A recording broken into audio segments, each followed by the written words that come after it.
me tell you what actually whips up fears of Islam.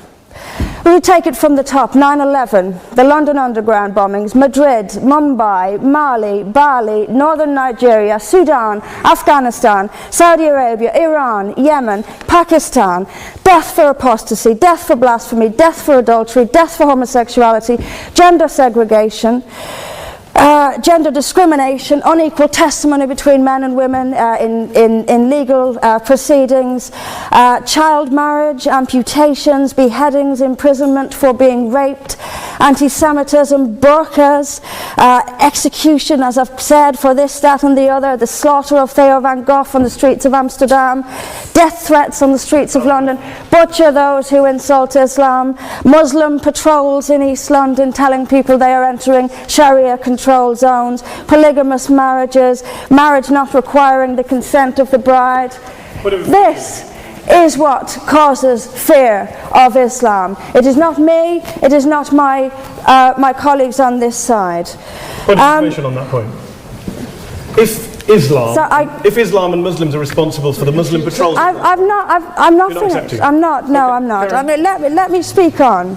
But the point is that it is not I or my fellow debaters on this side who are causing fear of Islam. It is the actions of Muslims that are causing fear of Islam. That is the real world. That is where we actually live. Then we'll be told that this is just the extreme fringe of Islam. Well, let me have a look at Saudi Arabia. Saudi Arabia, the birthplace of Islam, the custodian of its holy sites. In Saudi Arabia, a woman is not allowed to drive. She is not allowed to leave the house without a mahram. She is not allowed to vote, although they've been incredibly generous by allowing some votes in the next elections. This is apparently the extreme fringe of people are executed for blasphemy, executed for apostasy. In Saudi Arabia, the birthplace of Islam, we'll be told that's the extreme fringe of Islam. No, it is not. Calling Saudi Arabia the extreme fringe of Islam is like calling the Vatican the extreme fringe of Catholicism. Sorry, it just doesn't work. Then we'll be told that we've misunderstood. Violent Muslims have misunderstood. Saudi Arabia has misunderstood. Iran, which stones people to death for adultery, has misunderstood. Yemen, which marries children at the age of 9, has misunderstood.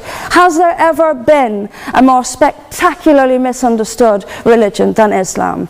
It seems that these nations who apply it as their laws, nations which have the Quran as their constitution, innumerable nations, where there is no free speech, where there is no freedom of religion, they've all got it wrong.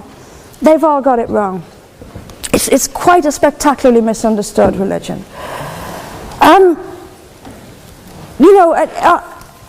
There's just so much. I'm constantly told as well that I need to respect Islam.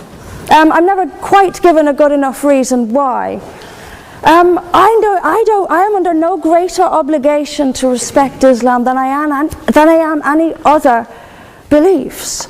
I'm under no more obligation to respect a woman oppressed in the name of Islam than if she is oppressed by the BNP or anyone else. I am under no obligation to make compromises with an ideology I simply don't see as peaceful. Why don't I see it as peaceful? Because of the evidence. If I look around the world and I see the countries where Islam calls the shots, all I see is brutality and violence imposed by the state.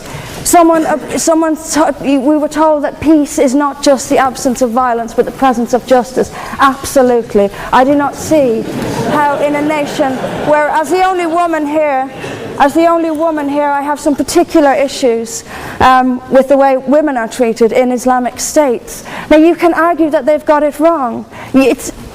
Tell them that, because they seem to think that's what it is.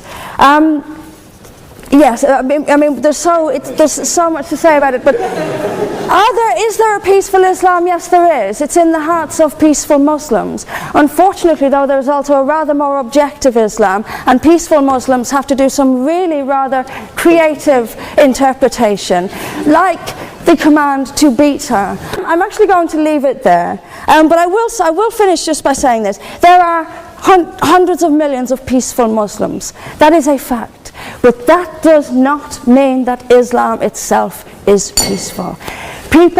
Peaceful Muslims interpret verses of the Quran so almost beyond recognition. It's reinterpreted, like the command to beat her. It's there in the Quran, and I've seen Muslim women try to dance around it. They put words in there that simply aren't there. That's what it says. It says beat her. And in the countries where the Quran calls the shots, that is exactly what they do. This is not peace. This is not justice. Islam is not a religion of peace, as the evidence shows us. Thank you.